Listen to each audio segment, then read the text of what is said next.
Hi, Karl de Leeuw here. Thank you for watching my mini documentary on human energy fields and chakras, and then I'll answer 4 questions thereafter. Hi, Karl de Leeuw here. Human energy fields and chakras. Albert Einstein famously said, "Imagination is more important than knowledge." Yes, let me repeat it. Imagination is more important than knowledge. Today's topic is human energy fields and chakras, and please think big and out of the box about what this means. After all, the spirit world tells me that my theories are correct, and more importantly, will be proven by science in time to come.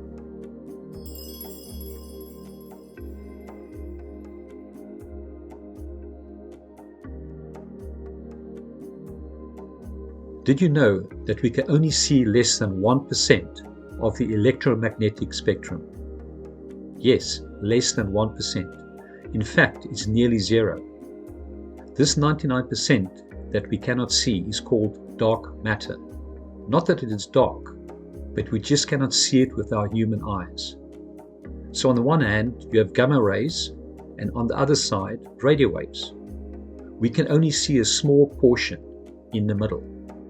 Just imagine if we could see all the waves. It would be a nightmare. Think how wonderfully the Creator made us via evolution. We are created via a template. On the right, you can see the radio waves. Humans cannot see radio waves, but we know they exist, and we know that radio waves carry lots of information.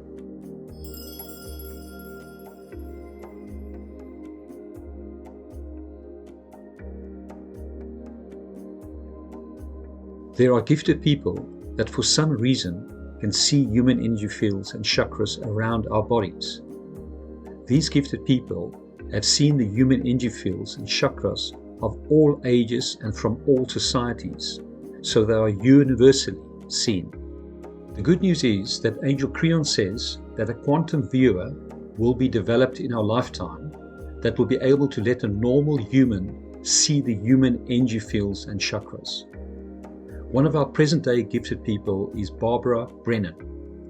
Not all gifted people can see all the layers, but she can see all the layers and the chakras.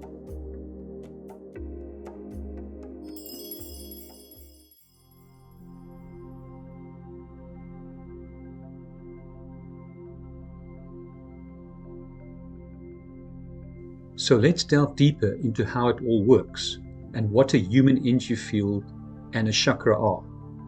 Ignore the colored chakras for now, and let's first talk about human energy fields. Sarah Tyler Walters confirms that our soul resides in the hip area of our body, and from there you have human energy fields radiating outwards that can be seen in the contours around this illustration. In practice, each human energy field has a color. Valerie Hunt scientifically showed that each of these human energy fields has a frequency that ranges between 250 and 2000 Hertz. This is only the start of finding out more about this fascinating topic, and perhaps you can take Valerie's and others' research further. The last layer of the human energy field is called the aura, and is referred to by Sarah Tyler Walters as the roof, just like a protective layer.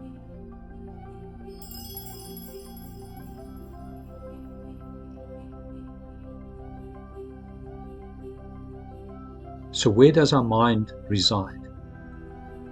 The 95% of DNA that scientists are unsure of its use in the body is made up of the mind, plus the third layer of our human energy field, plus our connection to the spirit world, or also called heaven, via our chakras.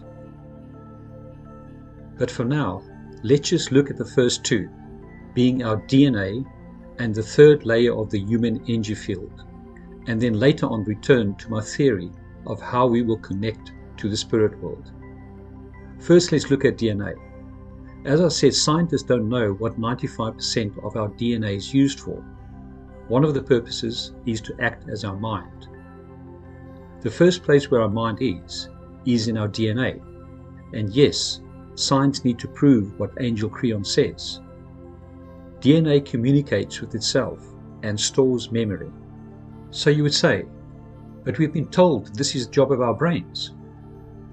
No neuroscientist has found where the mind is in the brain. And I and many other neuroscientists propose that the brain's job is to regulate our physical actions, like when a puppeteer pulls the string of a puppet. But our brain is not our mind. As example, let's look at a mobile phone.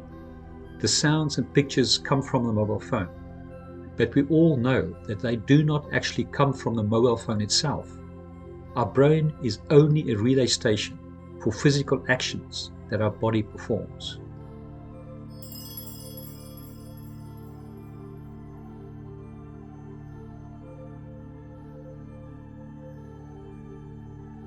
Our DNA speaks in two directions to our human energy fields around our body via biophotons. Biophotons carry memory. The DNA in our body via biophotons speaks to all our human energy fields around our body in a two-directional way. Amazing stuff. However, when we speak of the mind, our third human energy field around our body is the next place where our mind resides. Remember, just like we cannot see a radio wave, just because we cannot see a human energy field does not mean they are not there. So now we have covered the first two places where our mind resides, which is the 95% of our DNA that scientists currently don't know what it is used for, plus the third layer of our human energy field. This is now where my theory comes in, that the spirit world tells me will be proven one day via science.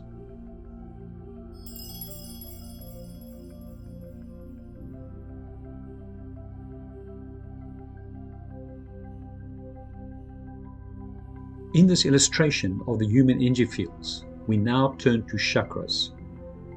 This illustration on the left only shows one chakra at the top, but there are many more. Again, as mentioned before, gifted people can see these spinning wheels. But my theory is that what I call vortexes don't just stop at the last layer of our human energy fields, but are like those in nature where a vortex is continuous. My view is that the only reason why gifted people can see vortexes is that they interact with the human energy fields. This is because the vortexes are a continuation of the human energy fields and speak to each other. I believe that chakras, or let's call them vortexes on the right, continue to the spirit world. Most people that had near-death experiences talk of going down a tunnel of light, and I think these vortexes are just like that. They say that what they experience is total love and don't want to come back to earth.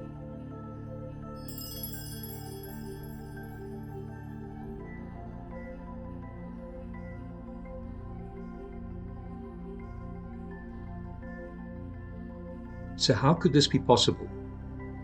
My theory is that we connect quasars, which are also vortexes, via our chakras.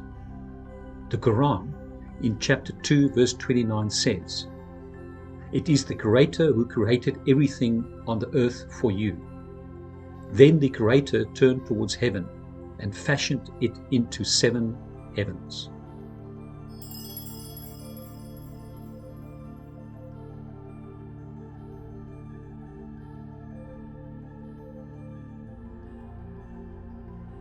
In the Quran, chapter 11, verse 7, it says, "Enthroned above the waters, it was the Creator who created the heavens and the earth." Quasars have water around them and a vortex.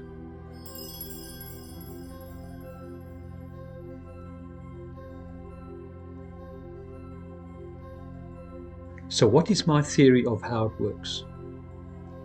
Back in 1981 and 1982, I was in the South African Navy and for 2 years read Morse code. This was before the days of satellites. I sat in an underground bunker on the west coast of Namibia and listened to the enemy sending Morse code messages. There were 2 other stations where electronic warfare operators did exactly the same. The second station was somewhere in the middle of South Africa, and the third on the east coast of South Africa. As we all read the Morse code messages, we would push a button to work out where the enemy was sending the message from. This is called triangulation, and we could figure out where the enemy was within, say, 50 meters.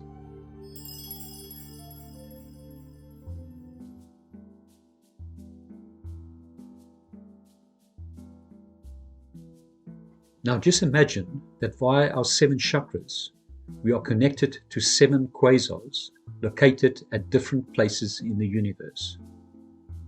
You will have a perfect triangulation scenario, because the more triangulation stations there are, the more precise things can be. So what my theory is saying is that we are controlled by the 7 heavens that are quasars like a puppet on a string. And this is the most interesting part. We control ourselves via free will. So we are our own puppeteers, what we call mind. In a vortex, there is a vacuum, and in a vacuum, you are connected anywhere in the universe in real time. So that must be why people undergoing near-death experiences can go to the spirit world and come back in record time, what they call a tunnel of light. You will notice in the illustration there's one vortex loop missing. I'm told by the spirit world that gifted people just cannot see another 2 chakras, but that the quantum viewer that will be invented will be able to see the 2 missing chakras. And it is these 2 extra chakras that make up the 7th loop.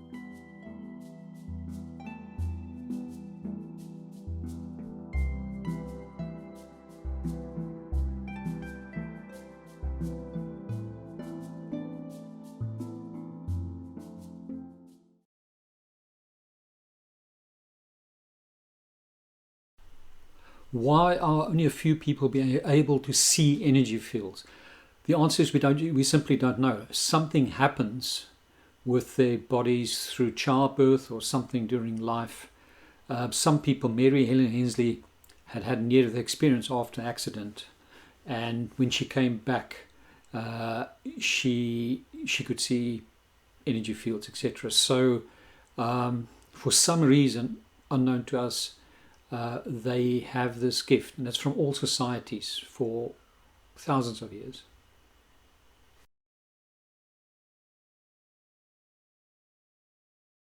Please tell us more about Creon. Yes, Creon is an angelic entity that's communicating with, I think, 9 mediums, people worldwide. And I use the information from Lee Carroll in the States.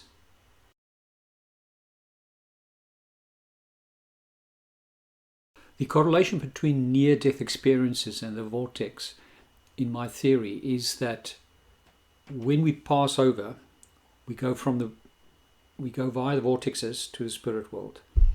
But when people have near-death experiences, they have the same journey. So they go through a tunnel of light, which I believe is the vortexes, as set out in the documentary. And they go to the spirit world, it's total bliss, and then they come back. And then, like Mary Hensley, she's got to go back into this body that was in a car accident, and knowing that she's going to have all this pain.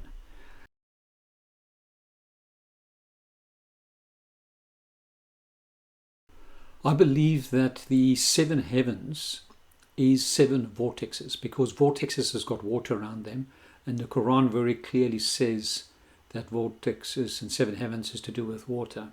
So I believe that we go via our 7 chakras, 7 vortexes, to the 7 heavens, or that our bodies are controlled via the 7 heavens, like a puppet on a string, as I set out in the documentary. I hope you enjoyed my short video and 4 answers on human energy fields and chakras, and thank you for watching.